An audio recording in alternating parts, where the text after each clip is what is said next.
ఆయన కృపను బట్టి ఇంతవరకు మనము సజీవముగా ఉన్నాము అని అంటే అది కేవలం దేవుని కృప మాత్రమే. ఈ సంవత్సరం అంతా మీరు చేసినటువంటి ప్రతి పని లేకపోతే ప్రతి వాటిలో దేవుడు ఖచ్చితంగా మిమ్మల్ని జ్ఞాపకం చేసుకుని ఉంటాడని నేను తెలియజేస్తున్నాను. మీకు అందరికీ తెలియాల్సినటువంటి కొన్ని విషయాలు స్పీడ్ బ్యాక్ అంటారు, తెలుసా? స్పీడ్ బ్యాక్ అంటే తెలుసా? స్పీడ్ బ్యాకర్లు కాదు, స్పీడ్ బ్యాక్. ఈ సంవత్సరం అంతా జరిగినటువంటి కొన్ని విషయాలు మనం జ్ఞాపకం చేసుకోవడం లేదా సమ్మరీ అంటారు.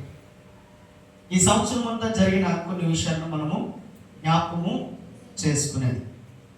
నేను అంటాను, ఎప్పుడు ప్రతి సంవత్సరము జరిగే ఈ విషయాలే. మీరు కూర్చున్న వారు కదలడానికి వీల్లేదు. వాక్యం అయిపోయేంత వరకు కష్టమైనా నష్టమైనా ఇబ్బంది అనిపించినా ఎలా ఉన్నప్పటికీ కూడా చివరి వరకు లెగిసారని అంటే ఖచ్చితంగా ఆ వాక్యం మీతోనే మాట్లాడుతుందని అలారం పెట్టుకొని ఫోన్ వచ్చినట్లుగా బయటకు వెళ్ళిపోవడం ఇట్లాంటివి కూడా చేయదు దయచేసి. ఎందుకనంటే ఈ సమ్మరీ అనేది చాలా ప్రాముఖ్యము. ఒక మనిషికి హెచ్చుతగ్గులు మంచి చెడు అనేది మనం తెలియజేసుకోవాలి. ఉన్నటువంటి ఆదివారాలన్నీ కూడా మీ కొరకు పాటుపడినటువంటి ప్రయాసలే ఉంటాయి. కానీ ఈ చివరి ఆదివారం మాత్రము ఇది నా పేరు మీదుగా నేను రాసేసుకున్నాను. మీరు ఏదైనా అనుకోవచ్చు, చెప్పండి.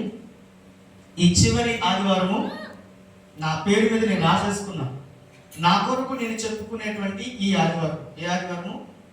నా కొరకు నేను చెప్పుకునేటువంటి ఈ ఆదివారం. మీ మంచి చెడులు మీ బాబుల కొరకు చెప్పినప్పుడు అన్ని శ్రద్ధగా విని వాటిని బట్టి ఆచరణలోకి తీసుకుని వచ్చారు. ఇప్పుడు నా కొరకు చెప్పినప్పుడు మీరు వినాలా లేదా? వింటారా లేదా? దేవునికి స్తోత్రం. హల్లెలూయా హల్లెలూయా హల్లెలూయా హల్లెలూయా. ప్రియులారా, సామెతల గ్రంథము 3వ అధ్యాయము 9వ వచనాన్ని ఒకసారి చదువుదాము. సామెతలు 3వ అధ్యాయము. నీ రాబడి అంతటిలో ప్రథమ ఫలమును నీ ఆస్తిలో భాగమునిచ్చి దేవునికి స్తోత్రం. హల్లెలూయా హల్లెలూయా హల్లెలూయా. చిన్న ప్రార్థన చేసుకుందాం. సకల ఆశీర్వాదములకు కారణభూతుడైన మా ప్రియ పరలోకపు తండ్రి, మీకు వందనాలు. చదవబడినటువంటి వాక్యమును బట్టి ప్రార్థన చేస్తూ ఉన్నాము. అయ్యా, వ్యర్థమైన మాటలు మా నోటికి రానివ్వక ప్రభువా, అయ్యా మేము గ్రహించుకున్నట్లు వాక్యము ద్వారా నీవే మాతో మాట్లాడండి.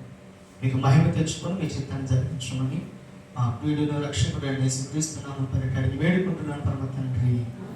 ఆమేన్.